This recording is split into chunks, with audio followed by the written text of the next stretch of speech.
அனைவருக்கும் வணக்கம். இது வானவில் டிவியின் பென்ஸ் 360 வழங்கும் பேசும் நேரம். பேசும் நேரம். Connecting you with medical experts. இன்னைக்கு நிறைய பேருக்கு டயாலிசிஸ் ட்ரீட்மெண்ட் பற்றியும் கிட்னி டிரான்ஸ்பிளான்டேஷன் பற்றியும் நிறைய சந்தேகங்கள் இருக்குது. ஸோ அதெல்லாம் தீர்த்து வைக்க தான் இன்னைக்கு நம்ம கூட urologist doctor Balaji sir join பண்ணியிருக்காரு. Hello doctor. Hello, welcome to our show. Thank you doctor, இப்போ நம்ம இவ்வளோ நேரம் யூரின் போகிறத பற்றி பார்த்துட்டு இருந்தோம். யூரின் போகிறது, அதனால வர ப்ராப்ளம்ஸ் அதை பற்றிலாம் பார்த்துட்டு இருந்தோம். பட் ஆனால் இந்த யூரின் போகிறதுக்கு நமக்கு முக்கியமாக இருக்க ஒரு ஆர்கன்னா அது வந்து கிட்னி. இப்போ இந்த கிட்னி வந்து ஃபெயிலியர் ஆச்சுன்னா நம்ம உடம்புல என்ன மாதிரி ப்ராப்ளம்ஸ்லாம் வரும் டாக்டர்? கிட்னி ஃபெயில்யூர்னு சொல்கிறது 3 வகையாக பிரிக்கலாம். ஒன்று வந்து ப்ரீ ரீனல்னு சொல்லுவோம். ப்ரீ ரீனல்னா இப்போ ஃபார் எக்ஸாம்பிள் அக்யூட் டீஹைட்ரேஷன். இப்போது டயரியாவிலேயே டீஹைட்ரேட் ஆகி ப்ளட் ப்ரெஷர் குறைஞ்சி கிட்னி அஃபெக்ட் ஆகும். கிட்னி வந்து 980/60 பிபி போனான்னா கிட்னி பாதிப்பு வந்துடும். அதே மாதிரி ப்ளட் லாஸ், அந்த மாதிரி போகிற கண்டிஷன் வந்து அக்யூட் ரீனல் ஃபெயிலியர்னு சொல்கிறது. அதை வந்து நம்ம கரெக்ட் பண்ணணும். தேவை இருந்தால் டயாலிசிஸ் கூட பண்ணணும். அப்புறம் ரீனல் காஸ்ன்னு சொல்கிறது வந்து mostly chronic diseases like glomerulonephritis, diabetes, hypertension, then drug induced long run painkillers போகிறதுனால, இல்லை ஹெவி மெட்டல்ஸ். இப்போ மோஸ்ட்லி வந்து the Ayurvedic medicines mostly contain heavy metals. We are not knowing what they are giving. அந்த மாதிரி heavy மெட்டல்ஸ்னால kidney damage ஆகலாம். That is called renal. Post ரீனலுங்கிறது வந்து பிளாக் ஆகி வந்து இப்போது இன்ஃபெக்ஷன் ஆகி ஸ்டோன் ஃபார்ம் ஆகி லாங் ரன் ஸ்டோன் ஃபார்ம் ஆகி கிட்னி கொஞ்சம் கொஞ்சமாக டேமேஜ் ஆகிறது அது போஸ்ட் ரீனல். ஸோ எல்லாமே வந்து end up with renal failure. Acute renal failure May survive and become normal. But இது போஸ்ட் ரீனல் அப்ஸ்ட்ரக்ஷனால் வரதை வந்து கரெக்ட் பண்ணால் ஓரளவு சர்வைவ் ஆகிரும். பட் இந்த இது வந்து ஸ்லோவாக ப்ரோக்ரஸ் ஆகிட்டே இருக்கும். ப்ரெசன்டேஷன் வந்து இப்போ வந்து நான் சொன்னேன்ல, யூரின் அவுட்புட் குறையலாம், மூஞ்சி வீங்கலாம், பிபி ஏறிட்டே போகலாம், ஹை பிபி. அதை வந்து நம்ம ஸ்க்ரீன் பண்ணுறப்ப தெரியும். இப்போ கிட்னி அல்ட்ராசவுண்ட் எடுத்தான்னா கிட்னி வந்து இந்த டிஃப்ரென்சியேஷன், கார்டிகோமெடுலரி டிஃப்ரென்சியேஷன் குறைஞ்சிருக்கும், கிட்னி ஸ்ரிங்க் ஆகிருக்கும். அப்புறம் ப்ளட் வேல்யூஸ் வச்சு பார்க்குறப்போ கிரியாட்டினின் ஏறிட்டே போகும். இப்போ நார்மலாக வந்து கிரியாட்டினின் 1 தான் இருக்கும். அதை வந்து ஏறணும்னா உங்கள் 2 கிட்னிலையும் சேர்த்து 25% ஆஃப் தி கிட்னி ஃபங்க்ஷன் கீழே போகிற, ஐ மீன் இந்த பக்கம் 50, இந்த பக்கம் 50, 75% வந்து ஃபங்க்ஷன்லெஸ் போனால் தான் வந்து கிரியாட்டின் ஏறும். அது வரைக்கும் ஏறாது. நம்ம 1.1 வருதுன்னா காஷியஸ் ஆகணும். அதனால் இஜிஎஃப்ஆர்னு ஒரு டெஸ்ட் இருக்குது. இப்போ ஜிஎஃப்ஆர் லெவல் எவ்வளோ இருக்குதுன்னு அதை பண்ணான்னா கிரியாட்டினின் வேல்யூவை விட அது பெட்டர். அதை பண்ணான்னா 20 கீழே இருந்தான்னா சிவியர் ஃபெயில்யூர், 20 to 40ன்னா மாட்ரேட், 60க்கு மேலேனா மைல்டு. அதை வச்சு நம்ம கிரேட் பண்ணி ஹீ நீட்ஸ் இதை 4 கிரியாட்டின் மேலே போனாலே வந்து இண்டிகேஷன் ஃபார் டயாலிசிஸ் வந்தால வந்து we must be prepared to go for dialysis. இப்போ இந்த கிட்னி ஃபெயிலியருக்கு வந்து ஏதாவது சிம்டம்ஸ் இருக்குமா டாக்டர்? சிம்டம்ஸ் இருக்கும். இப்போ வந்து பிரெத்லெஸ்னஸ் இருக்கும், பஃபினஸ் ஆஃப் தி ஃபேஸ் இருக்கும், யூரின் அவுட்புட் குறையும், வீக்காக ஃபீல் பண்ணுவாங்க, பிபி ஏறிட்டே போகும். இப்போ இது யாருக்கு வரதுக்கு அதிகமான சான்ஸ் இருக்குது டாக்டர்? சான்ஸ்லாம் சொன்னேன்ல, diabetic patients, uncontrolled diabetes, uncontrolled hypertension, nephritis patient, அப்புறம் வந்து க்ரானிக் ட்ரக் இன்டேக் ஆஃப் இது ஆன்டி இது I mean painkillers, metal contact, heavy metal contact, some metabolic causes. இப்போ இந்த மாதிரி வராமல் இருக்கு, நமக்கு கிட்னி ஃபெயிலியர் அந்த மாதிரி ஆகாமல் இருக்குன்றதுக்கு என்ன மாதிரி ப்ரிவென்ஷன்? ஆமாம்னா நீங்கள் வந்து பேசிக் டிசீஸ் ட்ரீட் பண்ணணும். பிளாக் இருந்தால் அதை ட்ரீட் பண்ணணும், ஹைப்பர் டென்ஷன்னா கண்ட்ரோலில் வச்சுக்கணும், டயபெட்டிக்னா கண்ட்ரோலில் வச்சுக்கணும், அவாய்ட் அன்னெசரி ட்ரக்ஸ். இப்போ நெஃப்ரைட்டிஸ் வந்தால் ஒன்றும் பண்ண முடியாது. ஒன்ஸ் இது அது ப்ரிவென்ட் பண்ண முடியாது. இப்போ ஃபார் எக்ஸாம்பிள் முன்னாடியெல்லாம் வந்து streptococcal infection of the tonsillitis வந்து அது வந்து ட்ரீட் பண்ணாமல் அது அஃபெக்ட் ஆகி கிட்னி போய் அஃபெக்ட் ஆகும். நெஃப்ரைட்டிஸ் வரும். அந்த மாதிரிலாம் முன்னாடி இருந்திருக்கு. இப்போல்லாம் அப்படி இல்லை. இமீடியட்டாக ஆன்டிபயோட்டிக் போடுறதுனால வேர் கண்ட்ரோலிங் இட். ஸோ அது அந்த சீக்வென்ஸ் எல்லாம் இப்போ இல்லை. நீங்க டயாலிசிஸ் பண்ணணும்னு சொன்னீங்கல்ல, அது மாதிரி டயாலிசிஸ் சென்டர்ஸும் இப்போ நிறைய இருக்கு. ஸோ அங்க என்ன மாதிரி ட்ரீட்மெண்ட்ஸ் பண்ணுவாங்க டாக்டர்? டயாலிசிஸ் இப்போ வந்து டைப்ஸ் நிறைய டயாலிசிஸ் இருக்குது. பெரிட்டோனியல் டயாலிசிஸ், ஹீமோ டயாலிசிஸ், இப்போது சென்ட்ரல் லைன் டயாலிசிஸ். இப்போ ஃபார் எக்ஸாம்பிள் நான் சொன்னேன்ல, இப்போ வந்து அக்யூட் டயாலிஸ் பண்ணுறப்போ உங்களுக்கு டயாலிஸ் பண்ணுறதுக்கு ஒரு ஆர்ட்ரி லைன் வேணும். அது வந்து இமீடியட்டாக இருக்காது. இப்போ ஃபார் எக்ஸாம்பிள் ஒருத்தர் சடன் பல்மனரி எடிமாவோட வராது. பல்மனரி எடிமானா லங் இல்லை water log, kidney failure log ஆகிட்டு வராருன்னா இமீடியட்டாக சென்ட்ரல் லைன் வச்சு டயாலிஸ் பண்ணிடுவாங்க. திட் இஸ் டெம்பரரி. இப்போ 10 days கழிச்சு, ஒரு 3 weeks கழித்து இங்கே ஒரு ஃபிஸ்டுலா மாதிரி பண்ணி அதில் ஹீமோடயாலிஸ் பண்ணுவாங்க. அது வந்து அதை பண்ணுறதுக்கு ஒரு 3 weeks டைம் ஆகும். அது மெச்சூர் ஆகிறதுக்கு ஒரு 6 weeks ஆகும். அது வரைக்கும் அந்த கத்தீட்டர் வச்சு டயாலிஸ் பண்ணிகிட்ருப்பாங்க. இதே பெர்ம் கத்தீட்டர் இருக்குது, பெர்மனன்ட் கத்தீட்டர். அது வந்து 6 months வரைக்கும் ஓட்டலாம். இல்லை பெர்ம் கத்தீட்டர் வச்சுட்டே சில பேர் டாக்டர் நான் டிரான்ஸ்பிளான்ட் போகிறேன்னு சொல்லிடுவாங்க. ஸோ வந்து அது ரெடி பண்ணிடுவாங்க. இல்லை எனக்கு டயாலிஸ் தான் போகணுன்னா இங்கே ஒரு ஃபிஸ்டுலா, ஏவி ஃபிஸ்டுலா மாதிரி கிரியேட் பண்ணி அதில் பீரியாடிக்காக எவ்ரி வீக், அது டிபெண்ட்ஸ். இப்போது கிரியேட்டின் ரொம்ப இருக்குன்னா, வாட்டர் லாக் ரொம்ப இருக்குன்னா 3 times பண்ண வேண்டி இருக்கும். சில பேருக்கு 2 times இருந்தாலும் போகும். பட் எனியாவது 2 to 3 times patient must undergo dialysis.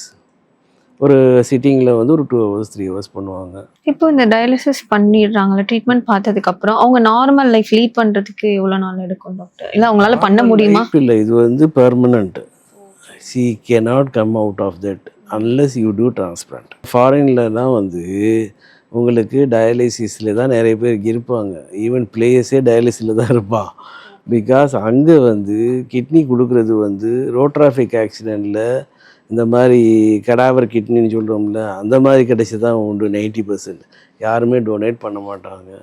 Only இந்தியாவில் தான் டொனேட் பண்ணுறாங்க. லைவ் டிரான்ஸ்பிளான்ட், லைவாக கொடுக்குறது. இப்போ அதுவும் முன்னாடி இந்தியாவில் வந்து 90% லைவ் இருந்தது, 10% ரோட் டிராஃபிக் ஆக்சிடெண்ட்டில் இருந்தது. ஆனால் ஃபாரினில் வந்து 10% வந்து லைவு, 90% வந்து ரோட் டிராஃபிக் ஆக்சிடெண்ட்டில் கிடைக்கிற கிட்னி தான். இப்போ இங்கேயே மாறி போயிடுச்சு. 50-50 ஆயிடுச்சு. இப்போ 90 இருக்குது, 50 ஆயிடுச்சு. இப்போ யாருமே டொனேட் பண்ணுறதில்ல லைவாக, ரொம்ப கம்மி.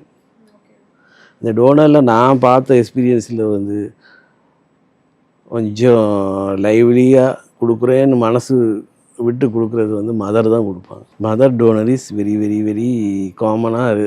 நான் என்னோடய எக்ஸ்பீரியன்ஸில் மதர் ஈஸியாக கொடுத்துருவாங்க. அதுக்கப்புறம் ஒய்ஃப் கொடுப்பாங்க. ஒய்ஃப் கொடுத்தா வந்து மேட்ச் ஆகாது. ஏன்னா this is coming from different family. அந்த அச்சலிய டைப் மாறி இருக்கும். So mother to son, mother to daughter is very very ideal transplant. Doctor, இப்போ இந்த கிட்னி டிரான்ஸ்பிளான்ட் அப்படி பண்ணதுக்கப்புறம் அவங்க நார்மல் லைஃப் லீட் பண்ண முடியுமா? ஏன்னா அவங்க அதுக்கு அடுத்து இப்போ எங்கேஜ்லேயே பண்ணுறாங்க அப்படின்னா. நார்மல் இப்போது நான் என்னோடய எக்ஸ்பீரியன்ஸில் I have done 1 transplant, 3 years old. Father has given the kidney. ஒரு சேலஞ்சிங் இது. ஏன்னா size of the kidney is big. Kidney பொறுத்துன உடனே 50% ஆஃப் த சர்க்குலேஷன் வந்து கிட்னிக்கு போயிடும். So blood volume is so small. அந்த பையனோட 50% பிளட் வந்து அவ்வளோ பெரிய கிட்னியில் போயிடும். அதெல்லாம் வந்து நம்ம வந்து அவனுக்கு வந்து ஷாக்கில் போகாமல், மற்ற ஆர்கன் அஃபெக்ட் ஆகாமல் நம்ம வந்து அதை மேட்ச் பண்ணணும். அது ஒரு சேலஞ்சிங். இன்னொன்று வந்து ஃபாலோஅப்பில் வந்து முக்கியமானது வந்து மனசு தான். வந்து you must take the immunosuppressants regularly. Government ஹாஸ்பிட்டலில் பண்ணான்னா all immunosuppressant drugs are given weekly free of cost. So வந்து ரெகுலராக வந்து மாத்திரை ஒழுங்காக சாப்பிடணும். இம்யூனோசப்ரசன் இருக்கிறதுனால தி டயட் பேட்டர்ன் இதெல்லாம் வந்து வீட்டிலேயே சாப்பிடணும். மாஸ்க் போட்டு தான் போகணும். You must not have any infection வந்தான்னா அது வந்து கிட்னியை டேமேஜ் பண்ணும். So follow up is very important. I have seen one case. எப்படின்னா அவர் 25 years பண்ணார். 10 வருஷம் வந்து அந்த கிட்னி ஒர்க் ஆச்சு. ரைட் சைடில் பண்ணோம். அப்புறம் 10 வருஷம் கழிச்சு திருப்பி வந்தார். லைவ் டிரான்ஸ்பிளான்ட் தான் லெஃப்ட் சைடில் பண்ணோம். அது ஒரு 10 வருஷம் போச்சு. அப்புறம் வந்து 3வது திருப்பி அது நான் ஏற்கனவே உள்ள கிட்னியை நம்ம எடுக்க மாட்டோம், டேமேஜ் கிட்னி. இப்போ வந்து 4 கிட்னி இருக்குது அவருக்கு. இப்போ திருப்பி வந்து 5th டிரான்ஸ்பிளான்ட் பண்ணோம். அதை வந்து இந்த இந்த இடத்துல ஒரு ஸ்பேஸ் பண்ணி பண்ணோம். Is normal. So follow up is very important. He has lived 10 years with 2 kidneys.